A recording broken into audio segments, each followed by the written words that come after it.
Am I audible? Yes, sir. Yes, sir, you are audible. Yeah, okay. Let me introduce you, sir. Yes, sir. Yeah. Good afternoon, participants. So for this session, we have with us an eminent clinical psychologist, Dr. Jerish K. Elias. Dr. Jerish K. Elias is a licensed clinical psychologist with 9 years of experience in the field of mental health. He completed his diploma in clinical psychology from Trivandrum Medical College and secured his MPhil in clinical psychology and PhD degrees from National Institute of Mental Health and Neurosciences, Bangalore. Dr. Jerish has worked as a senior research fellow and research associate in ICMR and ICSSR projects, which aimed at mental health promotion of college youth. He has delivered many workshops and mental health literary talks to various crowds. He also worked as a consultant clinical psychologist in various hospitals and involved in teaching MPhil and doctoral level students of clinical psychology. Currently, he is working as head of the Department of Psychology, PhD Krishnamurthy College for Women, Coimbatore. I welcome Dr. Jerish for this session. Thank you, sir, for joining us. Thank you. Thank you, sir. Thank you.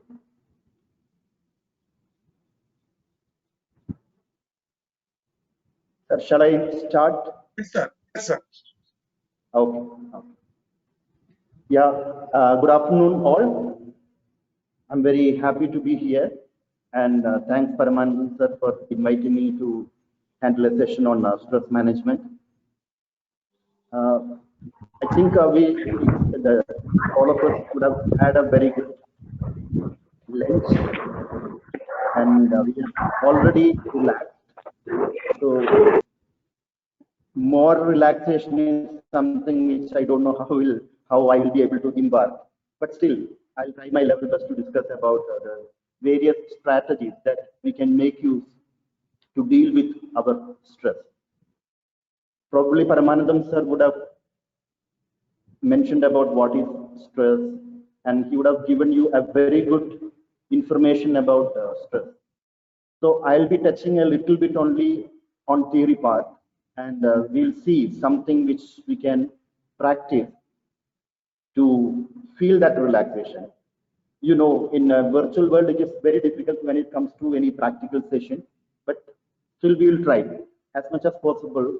Whatever we can do, we will try that.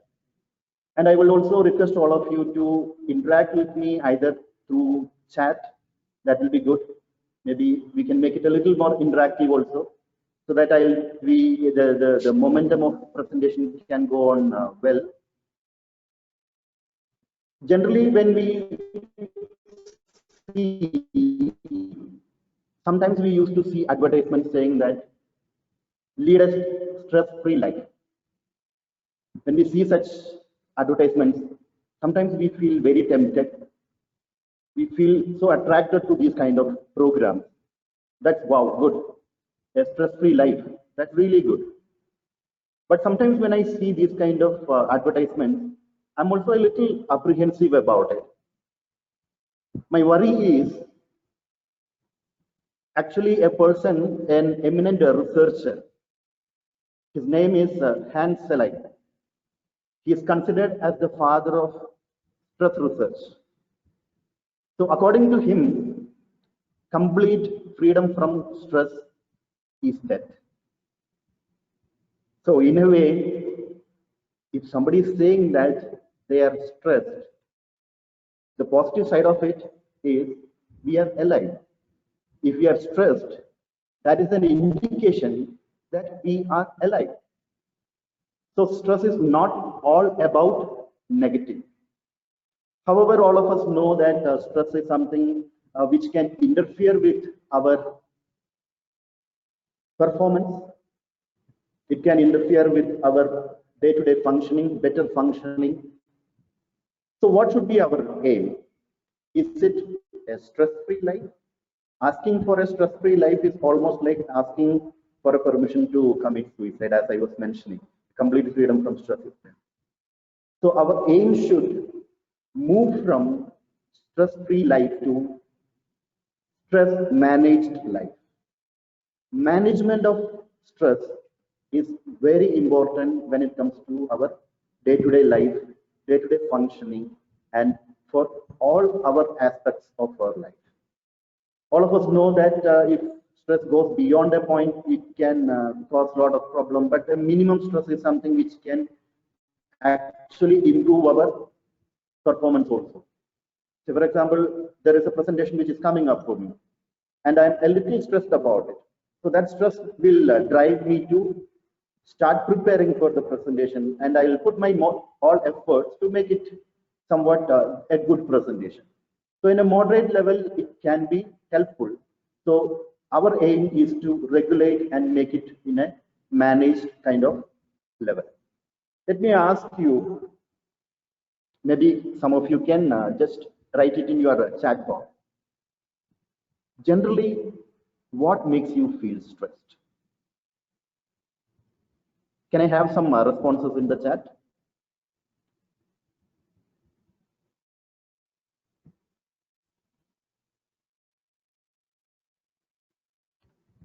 Mismanagement of time. Okay.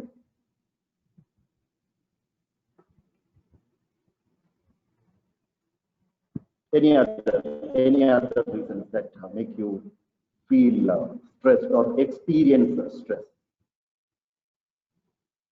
Higher expectation. Okay. Very good answers. When we are pressurized with timelines, deadlines, and we are not able to meet it, can cause problems. Expectations can hamper. Frustration, of course, yes, frustration. When we are not able to meet the desired result, yes, when we are not able to meet the standard which we keep for ourselves, or somebody is putting a standard on us, that also can be a problem. When I can't fulfill my vision. Let me ask you, how do you feel when you feel stressed? What is the feeling that you have? So these are the situations makes you feel stressed. But how do you feel inside? What is that stress?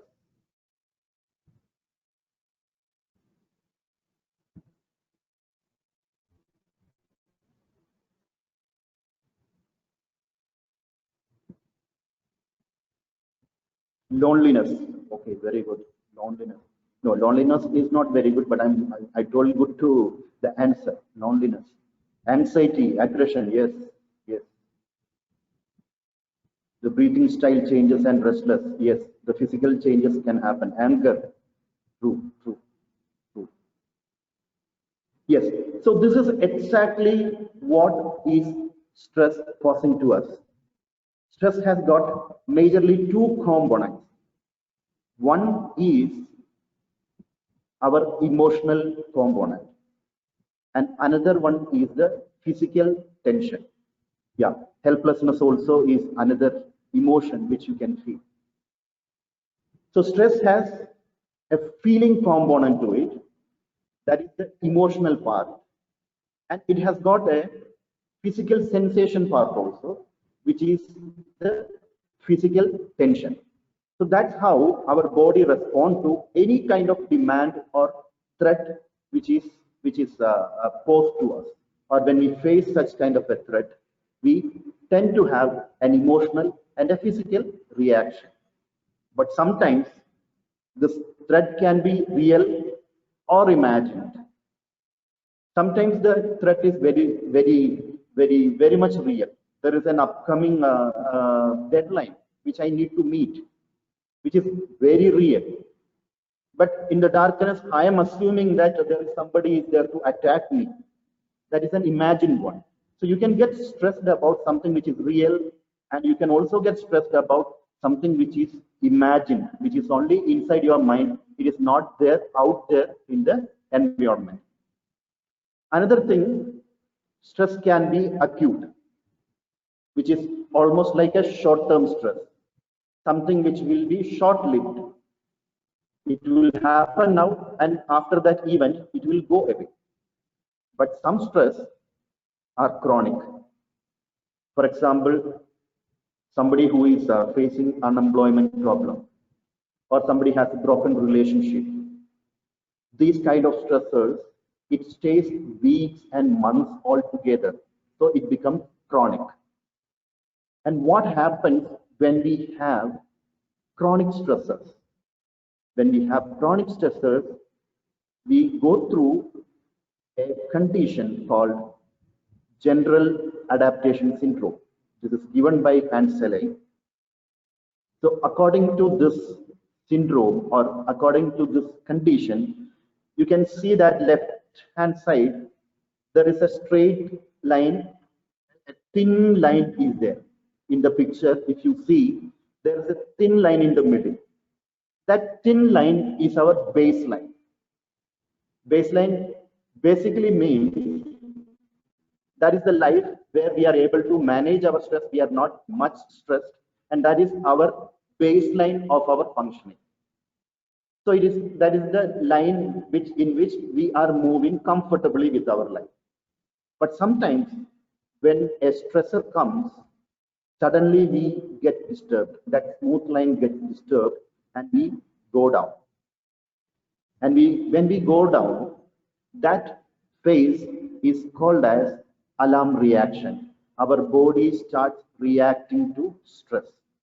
Reacting for what? To manage that stress or alleviate that stress. Then what happens? If the stress is not removed, then a resistance phase we will move on. The body will start moving on to a resistance state where body will try its level best to fight with this stress. It goes on and still the stressor is there. Stressor is not going.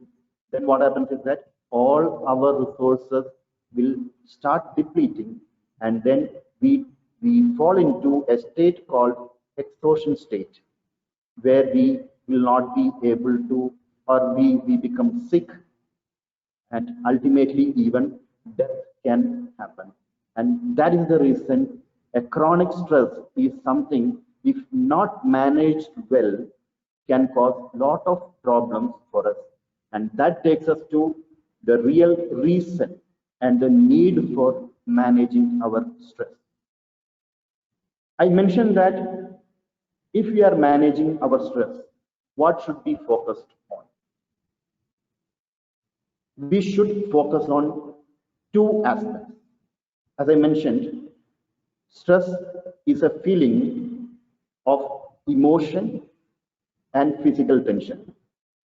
So we need to take care of, or we need to target our interventions or our strategies to deal with this emotion and physical tension. That will help us to deal with our stressors in a better way. So for that, we need to know what is emotion, right? Or when does this emotion happen? When does this physical sensation happen? Generally, we think that a situation causes emotion or behavior. If that is the case, let me ask you one question. Why do some people wear masks, and why some people are not wearing masks, or they are not wearing masks properly? Corona is there for everyone. Then why some people are wearing it properly, why not others? Can I get some responses from you?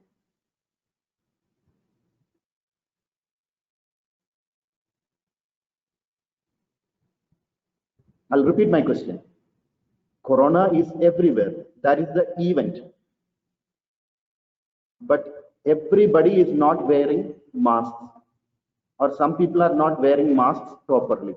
Some people are wearing. Probably what is the reason? Some of them are wearing and some of them are not wearing. Uncomfortable, sir.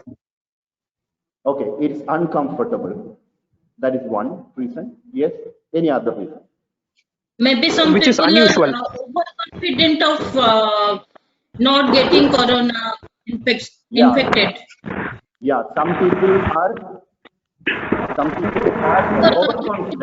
overconfident. Some people are responsible and some are irresponsible. That is one response we got. then when you feel suffocated, people don't wear masks, have no seriousness. They take it casual. They take it casual. Yeah, they take it casual. Probably what is the reason they are not taking? They're taking it casual. Probably what is the reason? They are not used. They are not used earlier. Used to wearing mask before. But for everyone, it is the same only. No, even I was not used to it. You are actually educated. You follow principles. You have ethics. Okay. That is different. I feel so. Okay. Yeah. Say, sometimes even educated people also I am seeing around that they are not wearing. I am not commenting on their, but sometimes we see that, right? Even educated people they don't wear. So is it more of an education, or is it the way they perceive about the situation? Is Normally, education give you perfection, but if they don't get the perfection, we cannot help it. Maybe that behave. I cannot say. Okay, madam. Yeah, I understood, ma'am. I actually understood it. Yeah. So sometimes because of our education, we become a little more responsible and serious about it. That seriousness is something we call it as the way we look at things, the way we perceive a situation, right?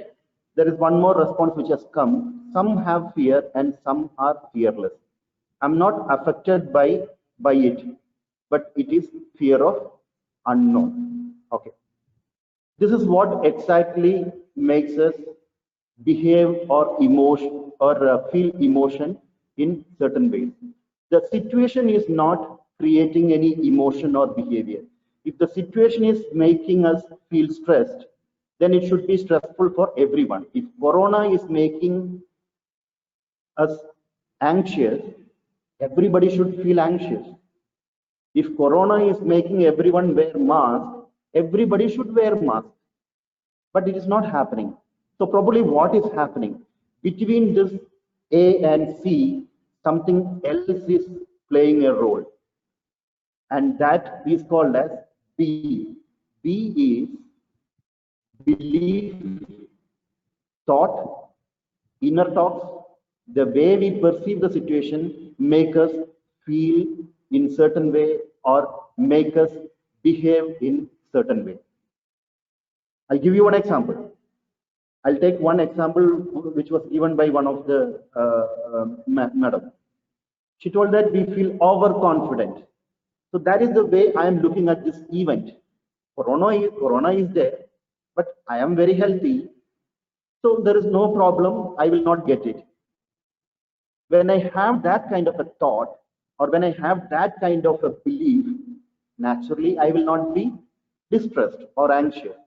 Naturally, I will not wear the mask. But if one more, a different way of looking at it, I'm confident. I'm confident that I will not get Corona. That is my thought, and that is how I am perceiving. At the same time, I have another thought. I'm a responsible person. Even if I don't get it, I should make sure that I should not be making others vulnerable to it. So I will wear a mask. So people will have different ways of looking at the situation, and depending on the situation, they start feeling it. And that is one of the reasons sometimes the same class will be perceived differently by different teachers, and these teachers feel about the same class differently. They deal with the class differently. The reason is that something between the event and the emotion, something is playing a role, and that something is called as our belief, thought. Thought is basically our inner thoughts only, what we say to ourselves, and the way we perceive the situation. This is very important when it comes to management of our stressors. What makes us stress? Is it the event making us stress, or our perception about the event makes us stress, or the way we look at the things making us stressed. If it is our way of looking at is making us stressed. Generally, psychologists, they tell that thoughts are the driver of our emotions, behavior, and physical sensation. I can give you a simple example. I am walking through a road, a street, and at a distance I am seeing a dog. The moment I am thinking that this dog is dangerous, so I am attaching a meaning or a thought to an event, that is, the event is the dog, and I am having a thought that the dog is danger. Suddenly, how will I feel? What will be my emotion?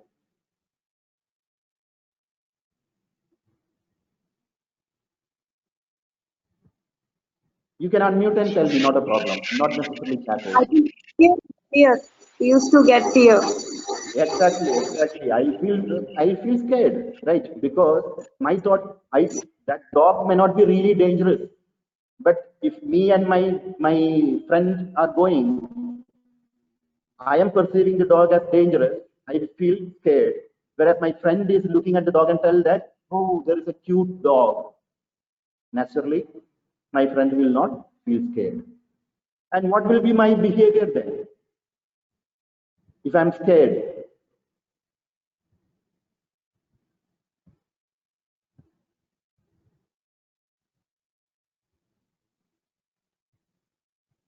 is my So question we clear? will try to avoid. Yeah, So either we I will try try, if to, I'm scared of, then I will try to avoid that dog. yeah.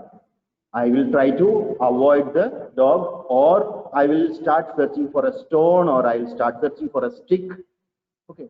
See how the same dog is creating different behaviors in me and my friend. My friend who is looking at the dog and tell that the dog is cute will try to go and try to pat it, pamper it. But the same dog is creating fear in me. So that's the reason we are telling the way we look at the situation is also important. And that's exactly the reason thoughts are considered as the driver of our emotions, behavior, and our physical sensation. Sometimes we have some overly rigid pattern of thinking. When we confront certain situations, we tend to have the same pattern of thinking, and we don't become flexible. That can cause problems. I remember one incident.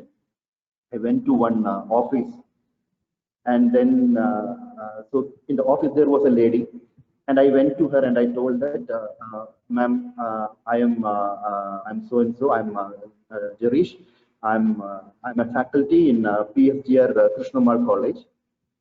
Suddenly, she asked me a question: from which college you are coming? So there was a surprise, there was a doubt in her on her face. Then I told, ma'am, I'm coming from PSGR Krishnamal College. Again, she asked, no, which college are you coming from? Then I understood why she is asking this question again. Because according to her, PSGR Krishnamal College is a women's college. And how come a man is there in a women's college? Because we are programmed to see certain things in the certain ways only. There is a patterned way of looking at certain things. Then, knowing that, I told her, ma'am, I'm coming from a women's college only, but now they are recruiting male faculty also. So that cleared her confusion. Then she became flexible. Then her surprise gone from, or the doubt gone from her face, and she started interacting with me.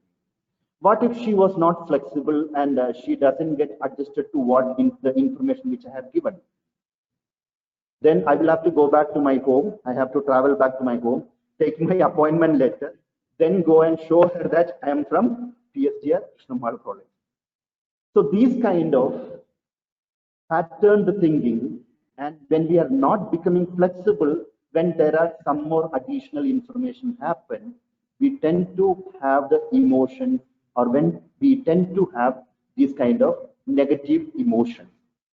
So I will be not too much of theory we are going to talk about. I will quickly talk about just 5 common thought patterns, rigid thought patterns that can put us into trouble. There are a lot, but I'll be discussing only 5 common rigid pattern of thinking which can put us into trouble.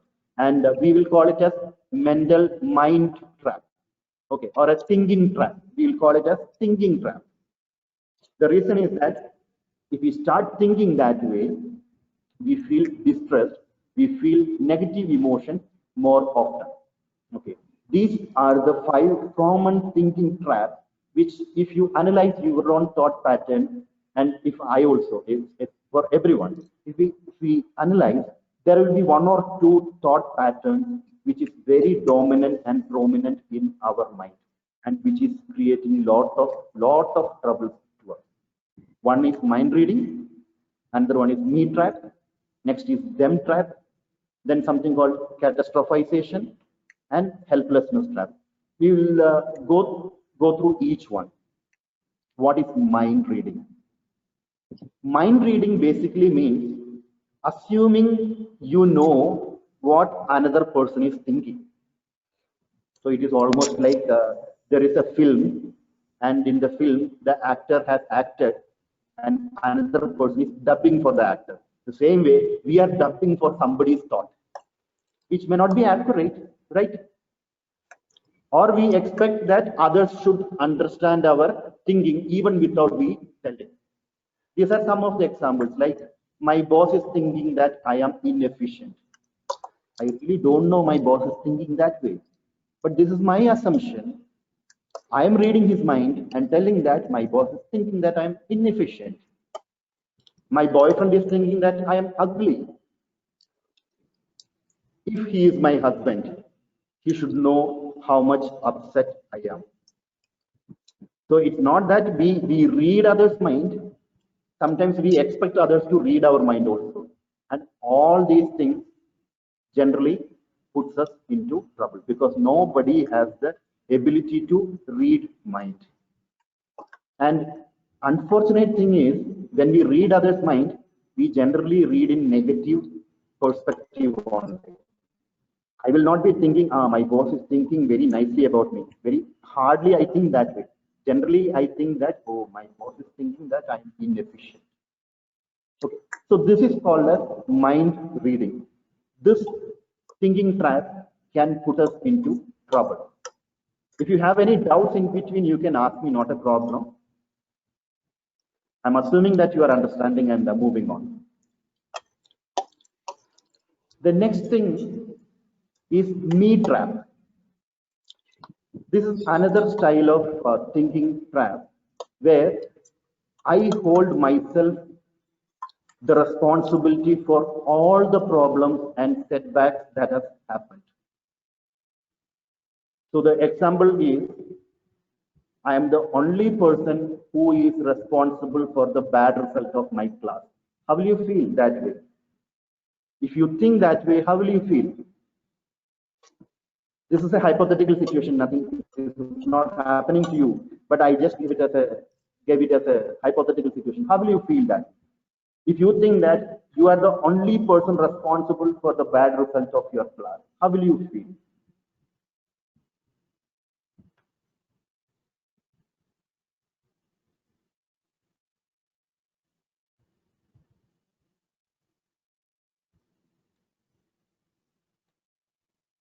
Very sad, stress, I'll cry, yes, yes. This is exactly the problem. Definitely not feel good, yes, true, you are right. This is the exact problem of me trap. We can hold responsible for a part of the outcome or the result, but we can't hold the responsibility or the entire responsibility for the problem. When we think that way, we get into a me trap, and we have all these kind of emotions like stress, crying, very sad, feeling very guilty.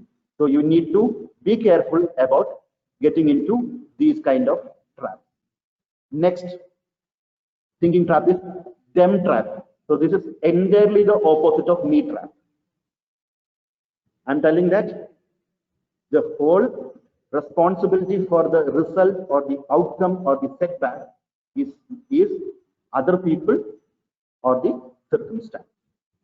So the example is like, I didn't have a proper room to sit and study, hence I failed in the exam. Very simple, right? Sometimes students will come and tell that way. Or in clinical practice, what I have seen many a times, they come and tell that I am using drugs because my parents never loved me. So I made friends with people who use drugs. So the client who is sitting in front of me is thinking that the whole problems which is happening to him or her is entirely the responsibility of his or her parents or the people outside. When somebody has these kind of thinking trap, they don't try to change. They will be in their misery. They will continue to have misery. So this is another trap. The fourth one is called as catastrophizing. Catastrophizing in simple terms, seeing threats as looming and much bigger than they probably actually are. The event may be very minimal problematic, but I see it as a big problem. I tend to exaggerate and see the problem. Okay. I can give you one example. Down it is given. My school management will throw me out for giving a bad result. Fine. Then the next thought, I will end up without having any job. Then another thought is coming. I will not be able to pay my EMI. My housing loan is there. How will I pay my EMI? Then the worst thing is coming. If I don't pay my EMI, bank will come and they will confiscate my house. See how much our thoughts are going. With a simple incident or an incident, we tend to take it more than proportion. That is called as catastrophization, and that can also cause us feel stressed. So we need to be understood, we need to be aware about this thinking pattern. Is it happening in our mind? The last thinking pattern is called as helplessness trap. So in a helplessness trap, basically, I believe that whatever I do, bad things will happen. The bad things will stay here, whatever I do. Then what is the point in doing it? So whatever I do, students are going to remain the same. Why should I even try? I'm helpless. This helplessness is also an emotion. This helplessness also will make you not do anything creatively. So we need to be aware about these thinking traps and we need to deal with it. If you want to deal with your mind reading trap, what you need to do is that start speaking out your mind or ask for clarification. If I have a problem, if I think that my friend has a problem with me, I can go and ask, is everything okay between us? Sometimes I do that and it has done wonders in my relationship. So instead of assuming that my friend has a problem with me, I go and just clarify, tell that is everything okay between us. Done. If I want some care from my wife, I can tell that, see, I would like you to tell me this, or I would like you to behave this way to me. I should not assume that my wife has to understand and do that. So that is how you deal with your mind reading trap. Me trap, sit back, try and find out what part was that I played in this result. What part was played by others in this result. And when you objectively assess this, your stress will come down. The same way, you can also deal with your them trap. Rather than blaming, just at times looking into ourselves and finding out what part we also played. Catastrophization. When do we think more or we think the worst outcome? When we don't have alternative plans. I think most probably as an MBA people, I don't have to talk about it because you will be knowing about plan A, plan B, plan C, plan D, right? So when you have many plans, then naturally your stress will be little less. Not only your stress will go, but at least it will be in a manageable level. When you feel helpless, we should really think, is it that I can't do anything, or is it the situation is going to be the same? If we are telling that the situation is going to be the same, we are getting into another trap of predicting the future, as if we have a horoscope with us. Not necessarily we don't have that skill to predict everything. So if you tell that whatever I do, things are going to be the same, we are predicting, which will make us again get into that trap. So I hope this is clear. If these things are clear, we will start doing one exercise. Is what I thought. Any quick questions you want to ask or any clarifications that you want to make, please.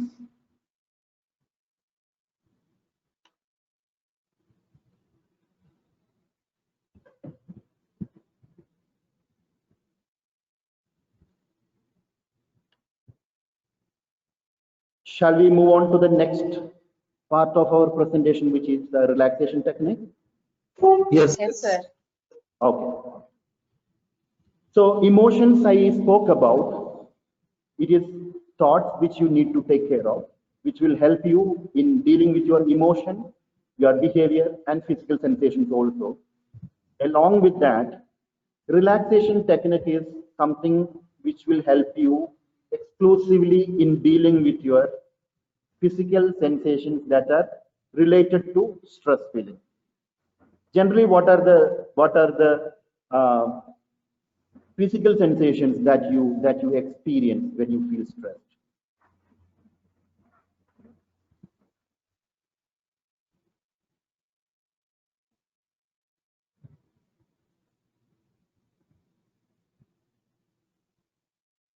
You can unmute and tell me if you don't want to type, not a problem. Sir, can you repeat? Generally, what are the physical sensations that you feel or experience when you are stressed?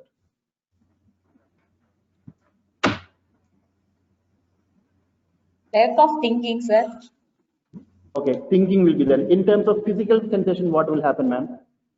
In terms of our bodily sensation. Headache. Not able to concentrate, sir. In a cognitive do with our mind system. What happens? Headache. Yes, headache. Headache. Yes. That is a physical sensation, bodily sensation. Restlessness. Okay, restlessness. Not able to relax. Always I will be moving. Sometimes our heart beats with us when we are anxious and stressed. Am I right? Yes, sir. Feeling tense. Yes. We become shaky. We sweat a lot sometimes. Sometimes There is an it is adrenaline rush. sorry. Feeling nervous. Feeling nervous. Feeling nervous and feeling giddy, almost like Yes, the yes. whole world is rounding around me. Yes. Okay. Fatigue. Yeah, True. sleeplessness. Yes, sleeplessness. All these symptoms basically the result of our sympathetic system in our brain. Little bit of biology only I'm telling. We have nervous system and there are many divisions, and one division is called autonomic nervous system, and in that there is a system called sympathetic system. When the sympathetic system gets activated, we get this stress reaction, especially something called fight or flight responses. Either we become like angry and try to fight it, or we try to avoid it or run away. both will be having some bodily symptoms because our hormonal changes will happen. And relaxation technique is something which will help us to cool down this sympathetic system. How it helps? By triggering the action of another system called parasympathetic system. So when parasympathetic system is activated, we feel relaxed. And when sympathetic system is activated, we feel stressed. So relaxation technique will help you to trigger or activate your parasympathetic system. So for that, generally we do two relaxation techniques. One is deep breathing exercises and another one is progressive muscle relaxation technique. Let us see if we can do at least one technique. Am I visible to all of you? Yes, sir. Visible, sir. Okay, Visible.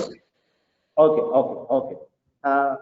I'll give you some instructions because sometimes the camera also is a problem. So I'll try to give some instructions. Okay. Deep breathing we'll sit and do it. Okay. Generally it is either you can sit or you can lie flat on a comfortable position. That's how we are doing it. So I would suggest all of you who are, for whoever it is possible, please try and do it now. Just as a trial or to get the taste of it. Okay.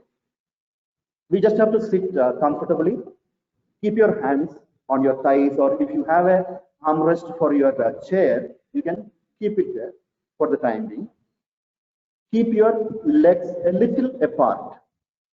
Okay. Keep your legs a little apart. If possible, remove your chappals and keep your legs flat on the floor. Okay. I'm with hands I'm showing. Keep your legs flat on the floor. You can keep it that way, comfortable. Then keep your right hand on your chest. Keep your left hand on your stomach, a little down your ribs. Your ribs will be there. So just a little down there. Keep your left hand and keep your right hand on your chest. I hope all of you are able to hear me and do it. Okay. Not visible. Sir, I'll try to adjust my camera, but I don't know how far it will be possible, but at least you can you can follow my instruction. Keep your right hand on your chest, flat like this, and keep your left hand on your stomach, just below the rib. Now, when you inhale, that is when you take breath inside, you need to push your belly outside. That is your stomach, you should push it outside. Okay. I don't know, are you able to see? No, sir. No, sir. Not visual. Okay. Half of the thing are visible, sir. Sorry? Is it visible now?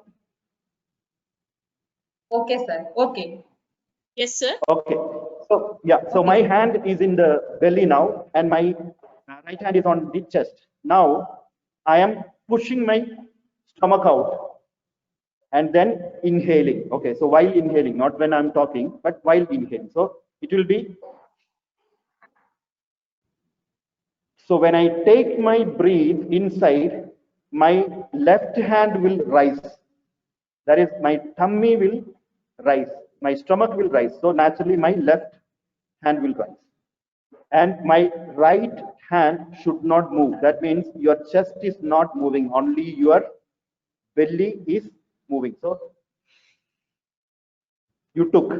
Now, when you exhale, when you push out the breath, your tummy should go inside.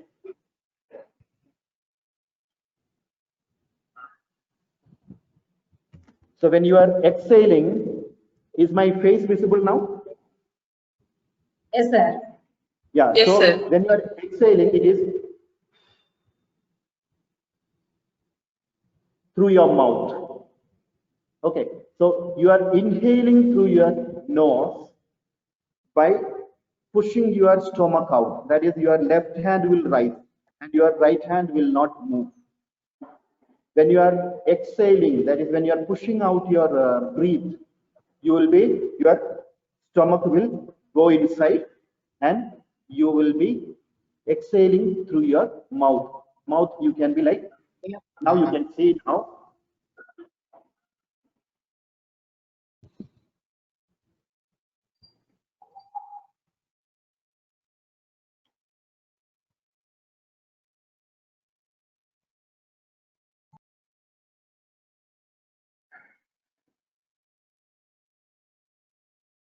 Is it visible? Yes, sir. Yes, sir. Yeah. So that way,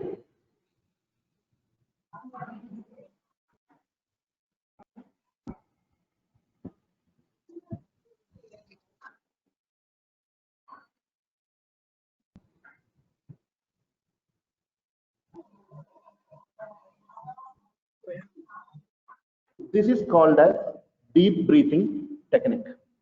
Very simple technique. You can do it 4 to 10 times a day. I hope you understood how to do it.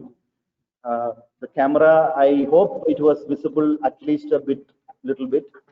Okay. You can practice this 4 to 10 times a day. 4 to 10 times means 4 cycles. One cycle means one inhalation and one exhalation. That is one cycle. So you are taking in breath and you are pushing out the breath. That becomes one cycle. Similarly, 4 to 10 cycles of deep breathing, if you do, then you find, or then you try to understand how do you feel after that. There are certain things which you need to keep in mind. Actually, we are not supposed to do it just after our meals, our lunch or any kind of meals, because already the stomach is full. It's very difficult. And why do we push, or why do we expand our stomach, or why do we push our stomach? Because there is something called a diaphragm here, and the diaphragm will be pulled down when we push our stomach out. Then we have more space for the lungs to take in the oxygen or take in the air. Okay. So that's the reason we do this deep breathing exercises. Is it clear? Yes, sir. Yes, sir. Okay, this is something which you can try and do. One caution is there. Yes, sir. Sometimes for some people, when they do it, they move a lot. They breathe like this. Don't do that. Our body is still. Our chest is still, everything. Only our stomach is moving out and in. It will be a little difficult in the beginning, but if you practice, it becomes very easy for you to do that. Your stomach, you can expand and you can constrict it. And that way you can breathe and you feel good. For some people, they feel giddy. The reason is that some people may tend to hyperventilate it. Hyperventilation means, so when I breathe like this, more oxygen will come inside our lungs and the carbon dioxide level goes down. But we should know that for a proper breathing, we need to have a certain level of carbon dioxide. So too much of oxygen can cause problems for us. So that's the reason hyperventilation can make us feel giddy, or giddy means that rounding chakkar kind of a thing. So if that happens, slow down your breathing, stop it. Again, you slow down and you regulate it.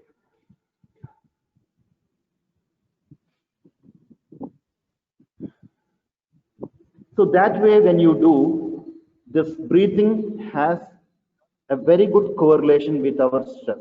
Generally, when we are stressed, we have irregular breathing. And when we are able to regulate our breathing, we feel relaxed and our stress also comes down. I hope this is understood. Lying position is this way. You can do it. You can right side top corner, you can see that the knee is bent and the person is lying down. Instead of keeping both the hands on stomach, you can keep one on the stomach and one on the chest. If you are uncomfortable in this position, you can keep pillows. One to support your neck, another one to support your knees. So this position is also fine for you. Shall we move to the next relaxation? Yes, sir. Yeah. Next is a little complicated one, but very effective relaxation. It is called progressive muscle relaxation exercise. For this, again, you need to have certain caution to be exercised. One thing, you need to have a place where others will not come and interrupt you, where somewhere you can comfortably lie down and do this one. You can you can spread a bed sheet or a carpet on the floor and you can do that. Then basically what we do in this relaxation, we do is we tighten. There are certain muscle groups we have divided. I will talk about it. We have divided muscles, different muscle groups. So we take one muscle group at a time and we tighten it. Like tighten it for 4 to 10 seconds. I'm giving you an example. I'm tightening my fist now, clenching a fist, and I am just tightening it for 4 to 10 seconds just to feel the tightness of it, just to feel the tightness of my muscle. Don't tighten it too much to an extent where you get a cramp or you get a pain. Don't do that. Okay, then relaxation will become a pain session. We should not do that way. It is just to feel the tightness. Just tighten it for 4 to 10 seconds, and then that is take a breath and then tighten it. And when you are breathing out, just release it suddenly and feel the difference between that tightened situation state and a relaxed. You got my point? So you will be tightening each set of muscles, and you will understand how it is to feel tightened, and then you will release it when you are breathing out. And you should mentally understand or mentally become aware what it is to feel like relaxed. Okay, so this is how we do progressive muscular relaxation. So after tightening and releasing, it is called releasing. I tightened and then I released. After releasing, just stay for 10 to 20 seconds and understand that difference when your muscle was tightened and when your muscle was released or loosened. That will give you a sense of relaxation. You will be able to, your mind will learn what it is to feel like relaxed. Your mind can get programmed to feel relaxed. After the relaxation, what you should do is you should count back from 5 to 1 and come back to the room, because when we are doing it, sometimes we are so engrossed we will forget all other things. So once this is done, mentally we should count 5, 4, 3, 2, 1, come back. So we come back to the room where we are doing the relaxation. I'll tell you which are the muscle groups, but before that, this relaxation technique is not good for certain people. That also you should know, because don't think that relaxation technique is for everyone. There are certain things you need to understand when you are doing this relaxation. One is that immediately after this, don't go for driving or operating any kind of machineries, because your muscles, everything is relaxed. Your parasympathetic system is more active, so that an emergency reaction will not come so fast. So that's the reason when you just after the relaxation, you are not supposed to practice or you are not supposed to drive or anything. While doing something which needs concentration, don't relax. Don't relax in the sense you can relax. Don't do this practice of relaxation. I'm talking about the practice of relaxation. You can relax anytime, but practice of this relaxation technique should not be done. When your stomach is Sir, full, don't do it. sir, hello. Yes, yes, yes. Sir, I would like to add something. Yeah. I'm a regular doer of meditation from last 10 years. Okay, very good, sir. So actually, when I'm performing this meditation activity, Okay. that specifically focus on breathing techniques, and from that, I have having a good experience, and due to that, normal in a routine life, my frustrations or my anxiety have been lower as compared to other persons, because I'm a Okay. regular practitioner of from last 10 years. Very And good. and one thing more, sir, I would like to add that I have to reach that nirmalya situation where no thoughts have came in your mind from last 10 years, due to that last 10 years. So I think that So, meditation is also meditation is also, I think, a helping hand, sir, for relaxations. okay, okay, okay, sir. You mean to say the nirvana? Sir, yes, sir. Okay, okay, very good, sir. Very good. So we have somebody to vouch for our techniques here. Well and good. Thank you, sir. Yeah. Uh, can I continue, sir? Yes, sir. Yes, sir. Thank you. Okay, okay. Yes, sir. Yeah. So another thing, do not cross your arms or legs when you are doing this. It should be very free. Next thing, if you have a chronic medical or psychological problem, please consult your psychologist, psychiatrist, or physician before doing this. Don't do it on your own. And do not practice tense or release if you have a cardiac problem or a high blood pressure problem. Please don't do this. If any uncomfortable symptoms that comes up, you need to discuss with your clinical psychologist or physician or whoever you feel comfortable. Consult your doctor if you are taking anti-anxiety or anti-hypertensive medicine. Ask the doctor, is it okay for me to do a relaxation technique where I tighten and release? And do not stand up straight away after practicing the relaxation. Don't just get up. Sometimes people, what they do when they are practicing, suddenly a phone call will come, they get up and they try to pick up the phone. That can cause the blood pressure can drop suddenly and the person can fall down. So please don't do that if you are practicing this relaxation. These are the muscle groups which you need to practice. Hands, you need to clench them.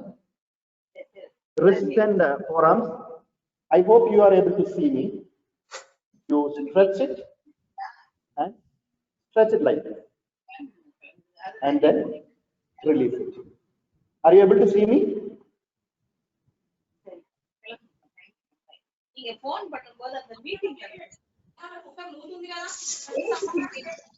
Are you able to see me?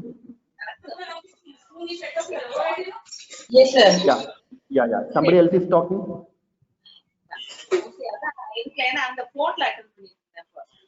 Yeah. Then clench your fist and bring it to your shoulder line. That is for your biceps and upper arm. Make sure that you are not tightening it too much that you get pain. Make it very simple only. So this will be for your biceps and your upper arm. And then bring it and relax it. Next thing is for your shoulders. You just have to shrug them. Shrug them means just raise it toward your ears, like little bit, not too much. Okay. So if you do this way, you feel tightness and then relax. Then for forehead, especially here, you just have to frown it like this. Maybe you are able to see. I can frown like this. So the whole muscle group here gets tightened and then I relax it. Then around the eyes and the bridge of the nose. Make sure that you are not wearing a spectacle or your contact lenses when you are doing it. You just have to tightly close it like this, and then release it. So you feel, and smile. Okay, that is something which will add value to your face also, and it can make you feel relaxed and happy also. It can make others also feel happy. So smile as widely as possible, that so that your cheeks and jaws will become tightened and then relaxed. Then for around your mouth, what you need to do is, I hope you are seeing, you can press your lips like that so that the whole mouth part muscles get tightened and then it slowly relaxes. Then for your neck, what you can do is that you can press your neck behind. Okay, when you are lying down, just press your head towards the floor, or your chair if you are doing, press it, not with too much pressure, very little pressure. Same way, you try to touch your chin to the chest. So when you do this, your neck muscles will get tightened and then you relax. The same way, for your chest, what you need to do is, you take a deep breath and hold it for 10 seconds, 4 to 10 seconds. Then leave it. Back, for your back side, what you need to do is, you need to arch your back like this. You are doing it like this. So you are arching it. That also will help you to tighten your back muscles and then relax. For your stomach, what you need to do, you need to push your stomach inside. Okay, you suck it inside so that your stomach muscles get tightened, and then you release it.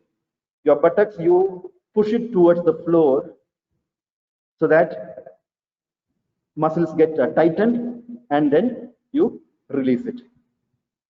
Same way, your thighs, you clench it, that is, you tighten it, and then you release it. Then for legs, what you need to do is that you think that these two are your feet. These two are your feet. What you need to do is that you need to bring the legs like this, the feet like this, and point it outward to you. So it should be like this, and then point it towards outwards to you, and then relax. So this is how you do a progressive muscle relaxation technique. You can do it provided all the cautions which I told, but just as a disclaimer, I'm telling you, remember, it is always good to learn relaxation under supervision for a sufficient period of time, and then start practicing on your own. You can contact any licensed clinical psychologist who will be able to help with you understand your condition, and will be able to tell you also, is it needed for you, or is there any other technique which will be more powerful and more apt for you. They will be able to take it, and then they can help you with. So relaxation exercise, is it fine for you? All of you understood? Yes, sir. Yes, sir. Okay. Actually, I have one more concept to discuss, and then I'll wind up. Just 10 minutes more only I'll take. I'll not drag it more. Okay. One more thing you need to remember is a concept called resilience. Resilience basically means our ability to bounce back from adversities and ability to grow from our challenges. Sometimes you would have heard, I remember one parent, their only son, he died of cancer. It's such a such a condition, such a sad condition. Only son, and he died out of cancer. It was such an adverse situation for them, but after a point, they grew out of it, and they became more socially productive. They started a society for people who are suffering from cancer, and they started helping them. So stressors are always not bad. Sometimes it helps us to grow. So that is called as resilience. How well are we resilient to stressors? How well are we able to come back to normalcy? There is a stressor and I bounced. Now, how fast I can come back to my normalcy? That is called stressor, resilience. And that resilience has 8 components. Quickly, I will go through it. One is hereditary. We don't have to talk much about it. Little bit of our behavior, everything is determined by hereditary. But there are many other social factors, psychosocial factors, which can help us to improve our resilience. One thing is self-awareness. When things are going wrong, when things are going negatively, take a pause. Just take a break and then try and understand what are my thoughts? What are my emotions? How am I behaving? What are my strengths? If we pause and understand that, we'll be able to bounce back very fast to our normalcy. Not just self-awareness, we should also know how to regulate these thoughts, which I told about the mental traps. You are aware about your mental traps and you are regulating your thoughts, your behaviors, and your emotions.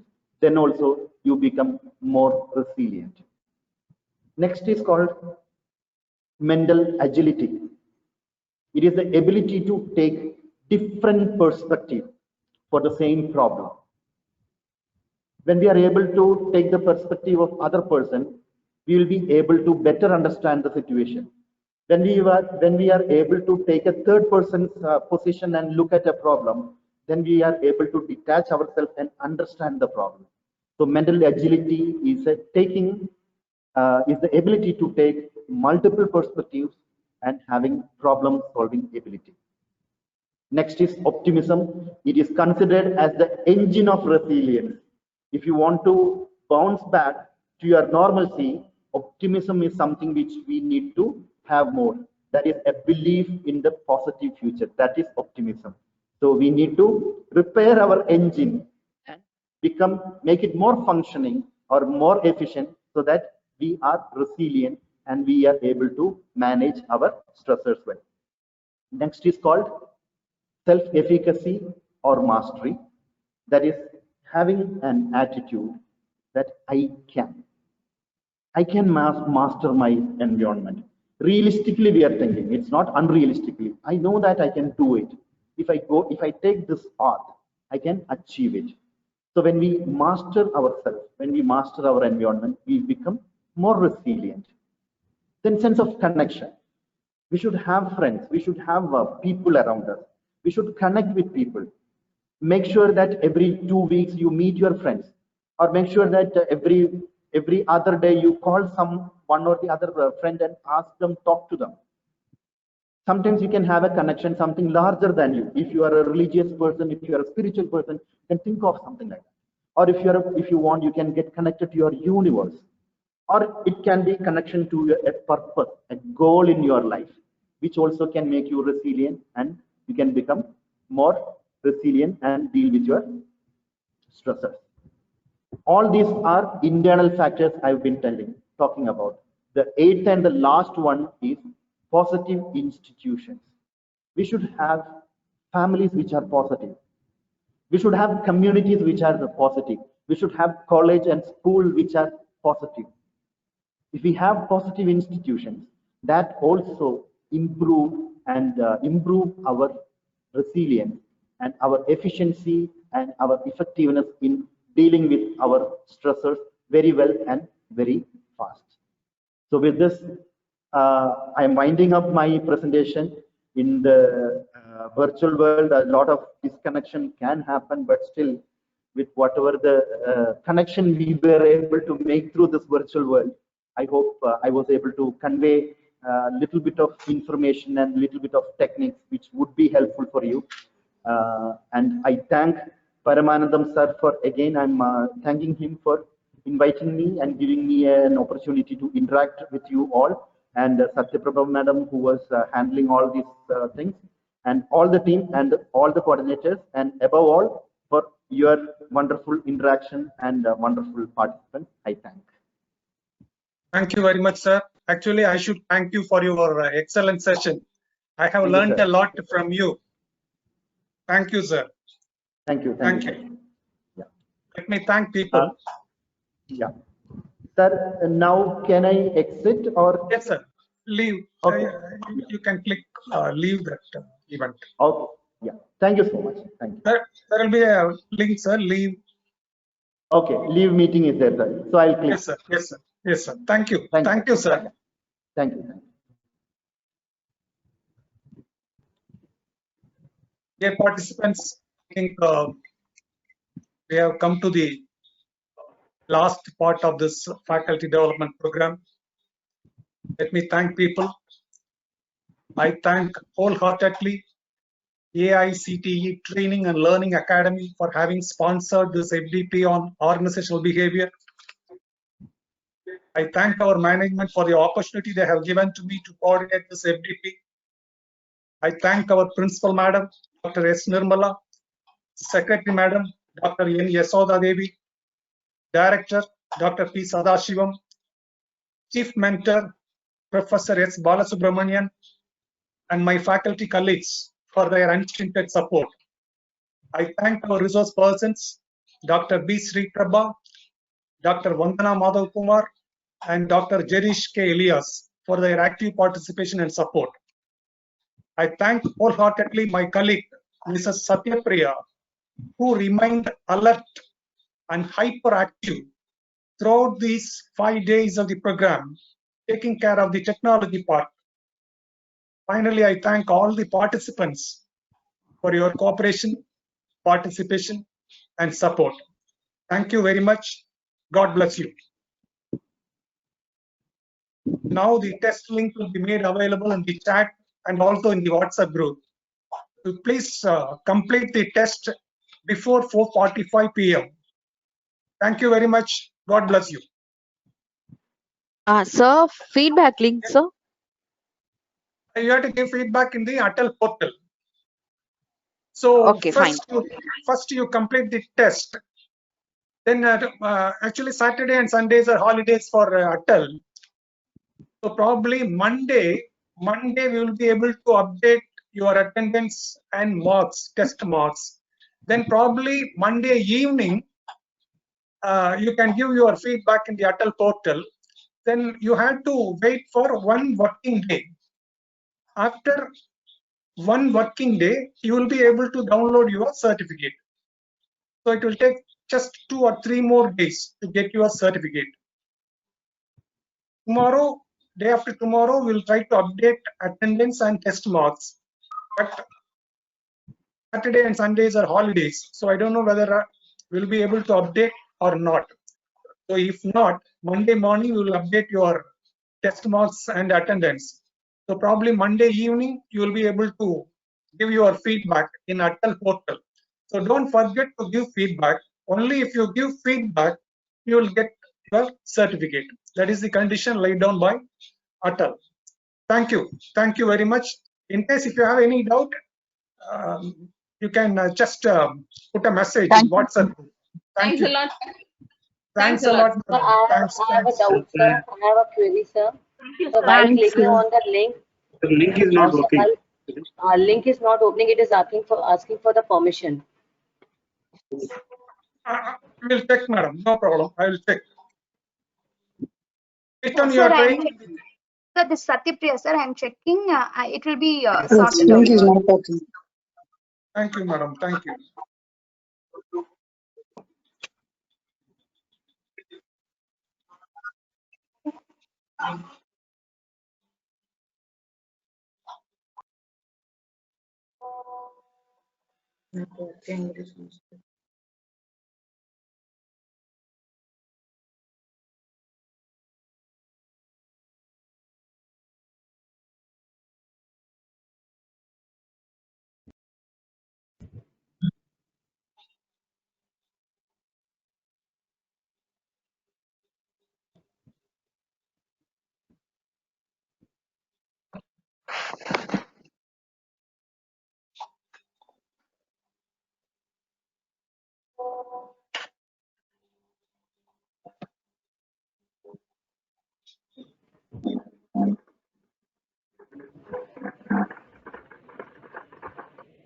Just a minute. Satyapriya madam is working on it. Just wait for a minute.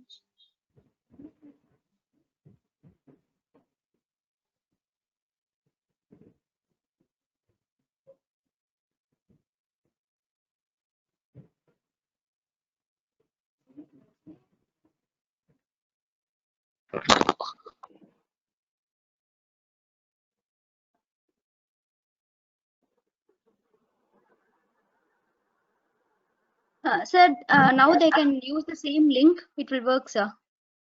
Yes, madam. So now you can proceed with the test. I think you can open it. Just try. Please make a try and give a. Can you? It is opening, sir. It is opening. It's opening. Thank you. Thank you. So complete the test before 4:45. It won't take more than 15 minutes. I think. The time, time so much. Half an hour, or we can take our own time.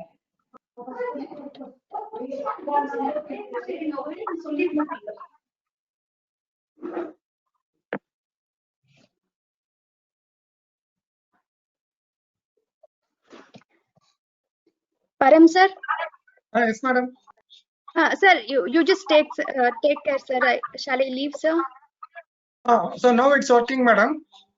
Yes, sir. Then it's okay, madam. Okay, I'll take care of it. Thank you, madam. Okay, sir. Thank you, sir. Thanks a lot, lot. sir. Thank you, sir. Thanks a lot.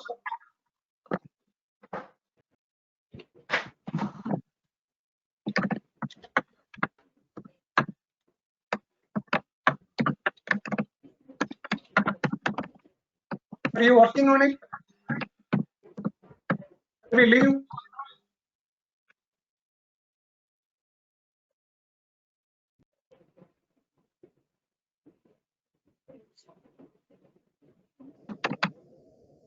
It's working, sir. Thank you, sir. Thank you. Then I think we can leave. Leave, sir. In case if you have problems, put a message in WhatsApp group, sir. Thank you. Thank you. I think we can leave. Okay, sir. Thank you, sir. Thank you. Thank you, sir. Thank you. God bless you. Thank you, sir. Thank you.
The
degree to do stars and evaluations.